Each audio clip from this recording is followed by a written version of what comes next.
After nearly 12 years at McKinsey, Steve Hasker had a career many people would have stayed in. But then came a conversation that changed the way he thought about what came next. He said, look, all of you consultants think you can be great operators. I said, you can't. He said, but I'm going to teach you how to be an operator. The offer came from Dave Calhoun, the former GE executive, then leading Nielsen. For Hasker, the decision was not about titles or compensation. It came down to one question.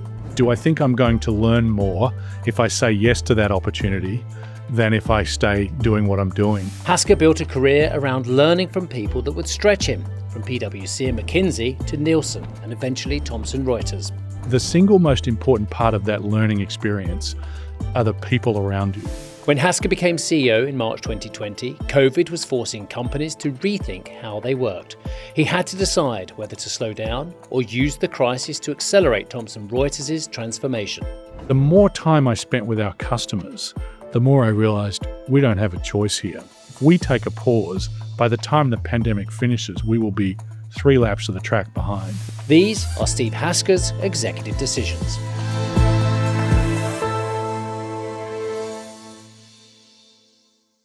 I know a surprisingly large amount about your childhood, about your father being an engineer to businessman, your mother being a social worker and psychologist. I also know that you travelled a lot, Melbourne, Tasmania, Brisbane, Adelaide and Sydney. Tell me about your formative years.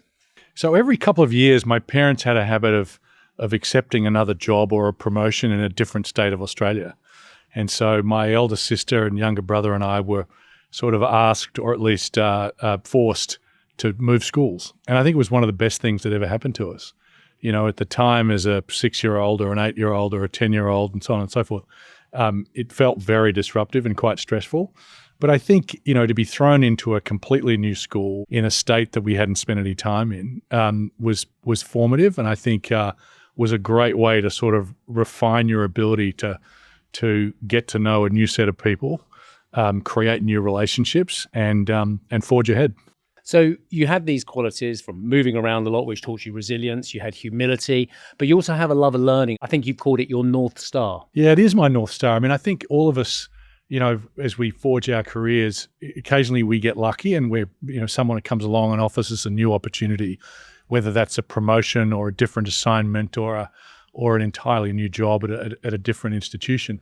And I've always just really had one criteria, which is, do I think I'm going to learn more if I say yes to that opportunity than if I stay doing what I'm doing? And that really has been the sort of singular criteria that I've applied in making those decisions. So not so much title or location or compensation or any of those kinds of things. And I think it's held me in good stead. That's an interesting part of perhaps all the key executive decisions, dare I say it, that you've made in your career. Just expand upon that a bit more. Well, I think there's a couple of parts to it. I think the first is the more you learn, the more options you create for yourself in forging a career, putting yourself on steeper and steeper learning curves. I've always viewed that would create more options for me going forward, and I think that's very important. But when you peel it back, the single most important part of that learning experience are the people around you. And so what I was really applying was a test as to whether I thought I could learn more working with a new set of people that I was learning in the current environment, because it's the folks around you that teach you. The number of times where I have had a mentor or a boss pull me aside and say, okay, just observe something you did and that was great or that was terrible, I could count on one hand. But the learning experiences from watching people do what they do and watching someone do it particularly well and say, okay, I want to try to emulate that, and someone else do it particularly badly and say, I want to avoid that, or figuring out which tools and techniques will work with me and will be sort of authentic to who I am as an executive and a leader, versus something that may work very well for you but would flop if I tried to apply it. And so if you peel back that sort of learning criteria, it really is about the people with whom you're working. I can think of at least 3 mentors in your life already that I've in my studies, and one's your dad. Yep. I think, and the way he applied himself as a businessaman and as an athlete. Tell me about your father. What qualities he had that actually made you who you are? Yeah, I've been very lucky, as you said, to have worked with some terrific people.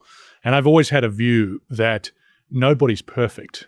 but just about everyone with whom you work can teach you something. Yeah. And there's some aspect of their style and their personality, the tools and techniques they use on a daily basis from which you can learn. As it pertains to Dad, he was very hardworking and always held himself to the highest possible standard. Was his biggest critic at most times, and really applied the same work ethic to his early days as a track and field athlete and as a lacrosse player. He represented Australia in both of those sports. Nice. And then as an early days engineer and then as an executive as he worked through.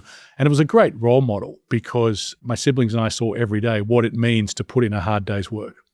I always think that I say to my kids, I say to the younger members of the team, you need at least one or two of these three things. You've got to be lucky, you've got to have some skill, but you've got to work hard. And you can be lucky and have skill, but if you don't work hard, the other two aren't necessarily going to create success. And if you've got all three, you've got a really good chance of making it. Yeah.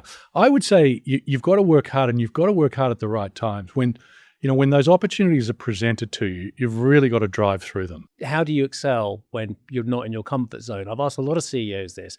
I'm just very interested to hear what you have to say. I try to do two things. One, something I also learned from my father, which is be authentic. I remember going, obviously spending time around the dinner table with he and Mum, but also being lucky enough to go into his office. And what I noticed as a young kid was there was no difference between his home persona and his work persona. So I think a big part of it is that authenticity and applying that authenticity at all times because it's more durable. Yeah. And it's authenticity that I think resonates with those around you. If they figure out that you're sort of putting on some sort of a show or there's a veneer there, it will crack at some point and people will see it. You had this coach, Stuart Ambling, who said champions can be champions in spite of themselves. What did that teach you? When I was growing up, the great hurdlers were either Americans or Brits. And, I had a privilege of competing in a race one a Thursday night in my hometown of Melbourne between Colin Jackson and Tony Jarrett. Wow. Who at that time were two of the best three hurdlers in the world. Colin Jackson had the world record at the time. And, I remember saying to Stuart, there's a few things he did that were a little bit, unexpected. And that's when Stuart came up and said, champions can be champions in spite of themselves. In other words, just because Colin Jackson does it one particular way doesn't mean you can necessarily could or should emulate that. What made you go into the career you did with an undergraduate in economics at Melbourne University? You got an MBA at Columbia, and then eventually you ended up at McKinsey in 1998. Tell me a little bit about that period. Yeah, I mean, I'm someone who's never had a career plan, and whenever I sit down with young folks who are just forging their careers, the question sometimes comes up, what was your career plan? And I will freely admit I never had one, and I probably still don't have one. And so I was at the University of Melbourne. I was very focused on track and field, and a number of my friends were taking summer jobs, and I hadn't thought about this. And I remember driving along Spring Street in Melbourne, and Price Waterhouse at the time had just built a new building there. And I sort of looked aside and I thought, well, maybe I'll see if they could take me as a summer associate. And I had an interview with a man called Alan Fotheringham, who was the head of the audit practice at that time in Melbourne. And, I was one of those kids who wasn't ready for an interview. And I wasn't sure it was going that well. And he said to me, he asked me a question, which was, so why Price Waterhouse? And this is a fairly obvious question, right? Yeah. And I should have been prepared for it. And suddenly I said to him, well, Alan, can I be honest? He said, yeah, that would be nice. And I said, well, I happened to be driving past the building and I thought the building was terrific. And as this came out of my mouth, I thought, wow, this is going to be the shortest sort of interview process in the history of this profession. And I looked across the table and he lit up. And it turned out that he had been the sort of sponsor of this new building and had convinced all his partners to sort of get in behind it. You're just the greatest advertisement. So I got lucky.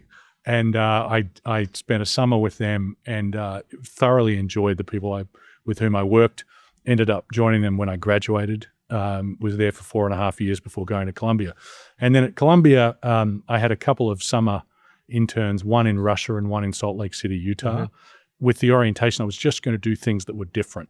I was going to do things that You just wanted to learn. Yeah, I probably wasn't going to do, work in St. Petersburg, Russia again, or work in a copper mine in Utah again. And so I just picked things that were going to be different experiences. And McKinsey came knocking during that period of time. It was a bull market, and McKinsey were recruiting on campus. And I was lucky enough to interview with a number of partners, and those interviews went well. And I started at McKinsey and ended up being there for almost 12 years and loved every day of it. Before I go through one or two questions on McKinsey, do you want to tell me about your St. Petersburg experience? I got a feeling you had a rum old time out there dealing with some pretty interesting characters. It was an interesting time. So essentially, the yogurt entrepreneurs, Stonyfield Farm from New Hampshire, Gary Hirschberg and Samuel Kamen, had been convinced to invest in an ice cream manufacturing joint venture on the outskirts of St. Petersburg, and it never really got off the ground. And so as a last resort, we'll get a kid who's got some finance experience to come in and see if he can help straighten things out. And so I landed there in the summer of 1996, and it was a fantastic experience. What I learned about the sort of Russian culture and the degree of expertise and the richness of education of everyone I work with, whether in the front office or on the factory floor, was quite inspiring. And in the end, we ended up sort of selling the stake to a Danish consortium, and the business continued.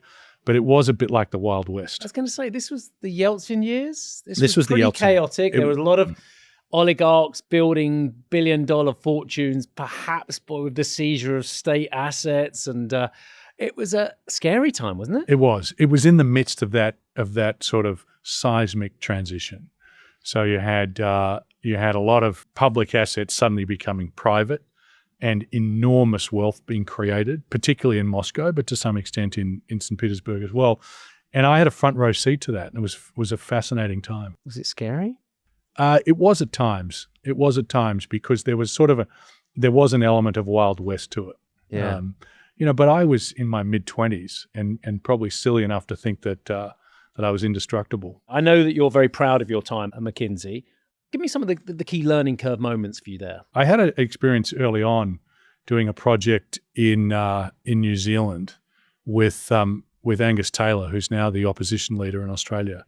And I thoroughly enjoyed working for Angus. He's extremely bright and a very, very talented problem solver. And I made a mistake, and it was a pretty bad mistake in terms of some analytics I was doing. And, I think Angus showed a great deal of empathy. I think he figured out that no amount of admonishment from him was going to be as severe as the beating I was giving myself about this particular mistake. And he allowed me to correct it. So I learned, I think, a lesson in leadership and management of people. So the way he navigated that situation was terrific. It's very interesting. You were really tough on yourself, tougher than Angus Taylor was when you made that mistake. And that sounds to me a little bit like your father coming through it. You said earlier on in this interview, your father held himself to very exacting standards as well. Too tough on yourself? Him too tough on himself? There are obviously a spectrum of behaviors here. People who can be too tough, people who are not tough enough. I think one of the challenges and opportunities of leadership is actually reading your team to figure out where on that spectrum people sit. And so the people who are not tough enough on themselves probably need a little bit of a kick in the pants. Yeah. And those who are like me or my father, who can be very tough on themselves, don't need a kick in the pants, actually need at the right time to be sort of, to have the bar raised and a little bit of encouragement to push along. And so, and Angus certainly figured that out, I think, very, very early. Did you learn from that yourself? I mean, because, one of the points about your career is very clear is you're always learning. You have a great curiosity, but you've also you're very understanding of yourself and others. Did you have to learn that skill for yourself? I think, Steve, I got that from my mother. She's one of these people who she will get up in the morning and her first thought is about the people around her. And that's a gift. I mean, that's phenomenal. Most of us don't operate like that. Our first thought is about sort of what does our day look like and what do we need to do. And I think she's wired differently. And it's that sort of deep and authentic empathy. And I think I've gotten some of that, not as much for sure as she has, but one of the things I try to do at Thomson Reuters is focus on the people. I think it's all too easy to focus on the task. You know, when you're surrounded by type A personalities who all want to get on and do a good job. And I have to constantly remind myself, just take a step back from that and focus on the people. It's the people who are going to create the opportunities for those around them. It's the people who are going to teach me what I need to learn. And it's ultimately the people who are going to make us all successful. We'll come back to your leadership at Thomson Reuters a little bit later on in your journey as well. But you had this great career at McKinsey, 11 years, 1998 to 2009. Yeah. And then you go to Nielsen. That's a big decision. Why? Yeah, so Dave Calhoun, who'd spent 27 years at GE under Larry Bossidy and then Jack Welch, I got to know him when I was at McKinsey, and Dave convinced me to leave McKinsey and go to Nielsen. And essentially his pitch was, he said, look, you know, all of you consultants think you can be great operators. He said, you can't. He said, but I'm going to teach you how to be an operator. And I remember going home at night and thinking, who else is going to impart that sort of knowledge? Who is going to take the time and the effort, show the interest to sort of take his 27 years of expertise and all the bumps and bruises that went along with that, take the time to teach me? And I spent 8 years at Nielsen, and it's some of the most difficult times of my career, but also some tremendous learning experiences about, you know, how to handle pressure, you know, how to work through business problems, take people with very, very disparate interests and motivations and try to bring them together to move forward as one. When you were part of this, and as you say, one of the biggest LBOs at the time, and the pressure involved, you've already mentioned that as well, what were some of the hardest decisions you had to make? Presumably on headcount is always one of the biggest decisions people have to make. Yeah, I mean, I think the hardest part when I joined was there was a view all the way up to the board that Nielsen's digital media measurement assets, net ratings, buzz metrics, a few other brand names that Nielsen had bought were in great shape. And in actual fact, they weren't. And I had a dreadful day where we had a quality problem in one of the digital metrics, measurement metrics. And I remember getting up in the morning thinking, this is going to be a really difficult day because the phones are going to start ringing and we're going to have some very irate clients whose numbers are not coming through or they don't make sense. And the phone didn't ring. It wasn't a single call. It was like a tree falling in the woods. And I remember getting halfway through that morning and thinking, it's because they've stopped using our products. They've moved to a competitor and we haven't picked up on it yet. And so that made for some very difficult times. At that time, I was put in a big office at 770 Broadway next to the boardroom. And about the same time, a number of the young engineering talent that I'd hired in just decided, you know what, this is too hard and it's not cool enough, we're leaving. So I picked up my laptop, I walked past my assistant, I got on the elevator, went up to the floor that all these engineers sat in, and I just sat down in a cubicle in the middle of the floor and just worked there from that moment on, because I thought, well, I'm going to have to connect with these people, otherwise they're all going to leave.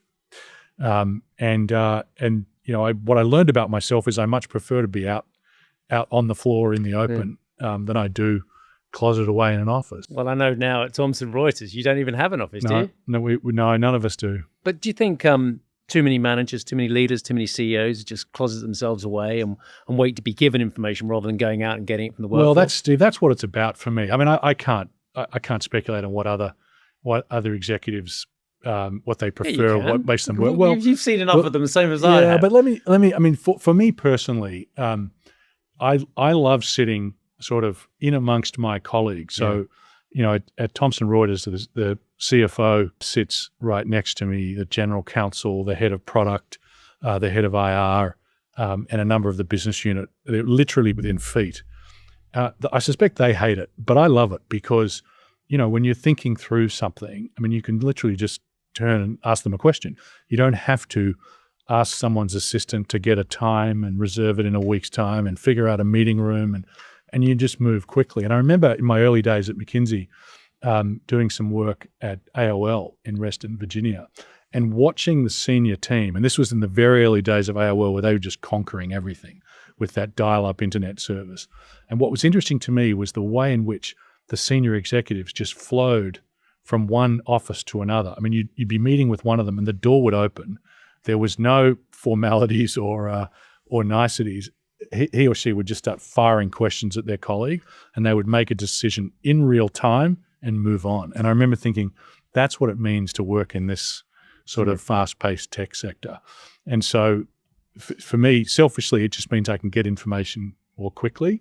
And I think it speeds up the entire organization. And the other part of it is if you sit yourself close to where the door is or where the elevator is, and you watch salespeople come back from sales calls, you have an instant sense of how you're doing, because it'll be written on their face as to whether it was a successful sales call or it wasn't.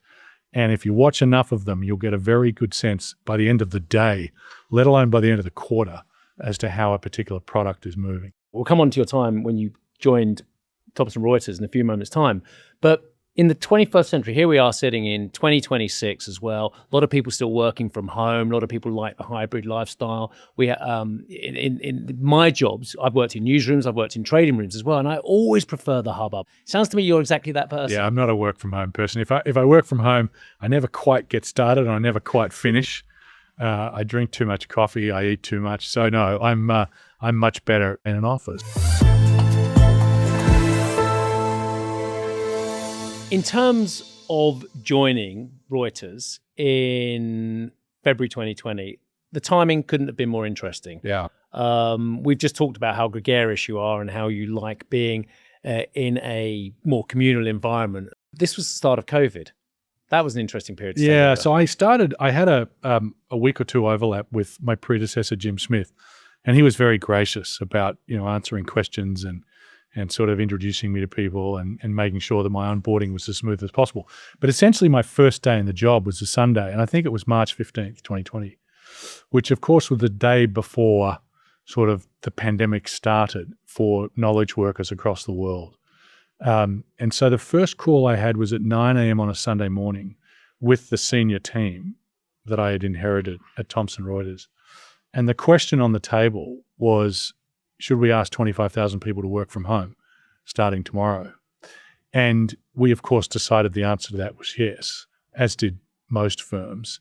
And we navigated that very, very successfully. However, at the time, I was asking questions like, well, do we have a Microsoft Teams or a Zoom license? How old are the laptops? I was going to say, because obviously it meant you had to focus on technology as much as anything else. And I think, and you're going to explain to me now, that one of the most important tasks you've had at Thomson Reuters is turning this stunning intellectual capability and this stunning number of thousands of very, very smart employees in whether it's tax, audit, legal, news, and what have you, into a technology company. Is that the biggest part of your role? And has that been the biggest part of your decision-making? Yeah, we set out to do two things. One, go from what was basically a portfolio or holding company to an operating company. And there's real scale across the different technology applications and the platforms that we build and maintain. And the second part was to go from predominantly content to content-driven technology, as we called it. And that second part, I always think the hardest part in most CEOs' job is not to figure out necessarily the sort of direction of travel, but it's the speed of travel. So, you do not want to move too slowly and be left behind, but you also don't want to move so fast that the organization sort of cracks beneath you or around you. And so the direction of travel was, we're going to become a technology company, and we're going to be the world's best innovator in serving these fiduciary professions, tax and audit and legal, news and risk and compliance. The question was, how fast can we go? And I think there was a moment where I thought, look, our employees as employees all over the world are under tremendous stress, tremendous personal stress at home. Are they well? Are their families, are their kids and their parents and everyone around them well? And in the face of this complete unknown pandemic. And the question was, well, should we sort of hold back a little bit in this transition? But the more time I spent with our customers, the more I realized we don't have a choice here, because the customers are going to take this opportunity to also work from home. They're going to take this opportunity to rapidly accelerate a shift to the cloud. And if we take a pause, by the time the pandemic finishes, we will be 3 laps of the track behind. And so we actually went as fast as we possibly could. And credit to the pre-existing relationships we had with close to 600,000 customers and the sort of resilience and mettle of 25,000 people, we were able to come out of it, I think, in a fundamentally different and better place than we entered the pandemic. I'll let the viewers know and the listeners know that we had a conversation on the phone the other day, and you were saying one of the battles you have at the moment is just explain to people that you are a technology company, and in fact you're at the forefront of a lot of the AI technology at the moment as well. You're not a viewer of the AI momentum building up to your detriment. You are actually part of that AI momentum building up. Just tell me a little bit about that as well, because as you say, we've started this process where people have been working from home, you've been improving your technology, you've said a lot's moving to the cloud as well, but you have moved to the forefront of AI as well, which is something I think you're still fighting the battle, explaining to people on a daily basis. Yeah, Steve, I think that's right. There's no point getting frustrated by it though. I mean, we've, in the UK, we've been in business for 250 years. Reuters has been in business for 175, Westlaw 140 or thereabouts. And when you have that sort of history and legacy, it builds up brands, it builds up perceptions, in some cases correct, other cases outdated as to sort of what and who you are. And I think to get frustrated about it is not helpful. I think that the task for all of us, starting with me, is to make sure that customers first and foremost, and then secondarily colleagues and investors, understand just how good and just how competitive we are in this AI environment. And what I would say about it is the company's been doing advanced machine learning for 30 years. So when generative AI came along, ChatGPT passed the bar exam, it was an exciting moment for us, not a moment of trepidation. And we've invested heavily behind that. So we've spent about $2.5 billion in acquisitions. We're spending about just under 300 million in cash every year on injecting AI into our products. And I would say, as we sit here today, the market's not recognizing it. But again, there's no point getting frustrated. I would say we are the best placed company on the planet to train agents to behave like very advanced lawyers, tax and accounting, audit, and news professionals. And we're not confused about this. We think that those professions require a professional, highly qualified person in the loop, so to speak. But we think that large amounts of the underlying work can and will be automated. And we're the only player that has the content, has the deep reservoirs of expertise, a history of data privacy and protection, and equally importantly, the customer support to ensure that a lawyer, when he or she is about to go in front of a judge or about to present a sale and purchase agreement to their most important client, or an auditor about to sign off on the audit, that they can rely on the output of our agents much more so than they can on any other output from any other agent.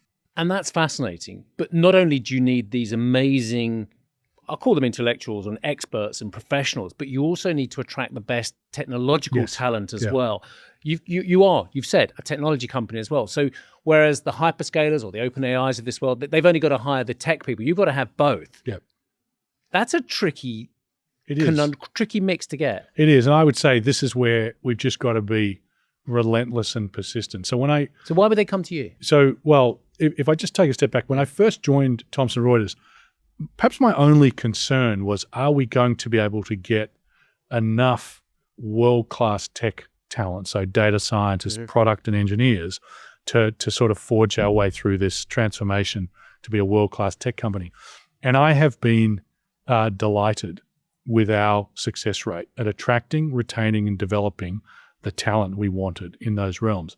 And there is a particularly important reason, I think, that we've been successful. So we pay competitively and we try to create great environments for people to work. We try to make sure that their work is fulfilling and fun and they really feel like they're transforming the professions we serve.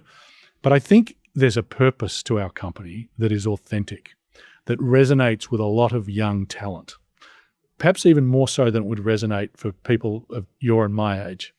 And essentially what we do every day and for a living is we provide tools that help uphold the rule of law and provide access to justice. We provide tools that help create functioning taxation systems, which are, not always sexy, but foundational to society. We do some very important work with law enforcement to catch bad actors, particularly child sex traffickers, particularly drug traffickers. And then last but not least, we have a team of 2,700 of some of the world's best journalists. You know many of them. Yes, I do. Who are reporting the news where it's difficult and dangerous to do so. I've been incredibly proud of the Reuters team's coverage of first the strife in Ukraine and then the war in Gaza, and now, of course, Iran. I mean, it's, every morning I get up and read and listen to and watch different sources, and almost inevitably they're saying Reuters is reporting, or Reuters has just said, because in some cases we're the last independent fact-based news agency on the ground. And so these messages, this purpose, this mission really resonates with young tech talent. So if they've got an offer from one of the hyperscalers or one of the foundation modelers, and they've got an offer from Thomson Reuters, more often than not, this works because they're going to be well paid. They're going to, provided they're successful in their career, they're going to be wealthy, and they're going to have a level of success that they'll be very proud of. But this gives them, I think, just that much more purpose in terms of being associated with the company. What are the big decisions left for Steve Hasker? Well, we have $10 to $11 billion in dry powder. In this environment, I think that's a tremendous asset to have, particularly as the sort of software and SaaS multiples have been compressed and the world, I think, is changing in and around agentic AI. I think it's a tremendous position to be in, to be able to sort of monitor and watch what happens, but also be very aggressive where we need to be.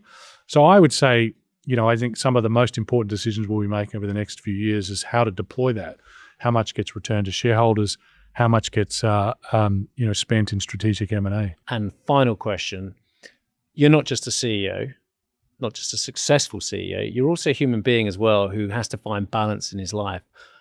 And that's a daily decision. How do you find balance in your life? I keep it very simple. I mean, I think if you were to sort of, monitor me for any period of time, you'd probably think my life and lifestyle is fairly dull. But you've heard me say it before, Steve, I'm very focused on getting a good night's sleep. I think if you get a good night's sleep, you can handle just about anything the following day. And if you don't, you can handle just about nothing. I think it's that important. So try to stay healthy, try to work out, and try to maintain relationships and friendships with people who are doing very, very different things with their lives. Yeah. So one of my great friends, Karen Mulligan, manages the studio for Annie Leibovitz. I have another friend who's a jeweler, friends who are actors, and they just bring an entirely different lens to any conversation. And I think there's tremendous learnings that come from that. I also think it's very refreshing and uplifting to sort of get out of the technology bubble and the TR bubble. Better than just hanging out with the C-suite. Yeah? Exactly. Steve Hasker, thank you very much indeed. Thanks, Steve. Thank you for joining me on Executive Decisions. I would love to hear your feedback. Drop your thoughts in the comments or a review. And please hit that follow or subscribe button. On the next episode, I'll be speaking to the CEO of Commerzbank, Bettina Orlob. I really feel responsible for the bank, for its stakeholders, and I like the bank very much, which helps, I think, because people feel that you're with them and not against them. I'm looking forward to it. We'll see you then.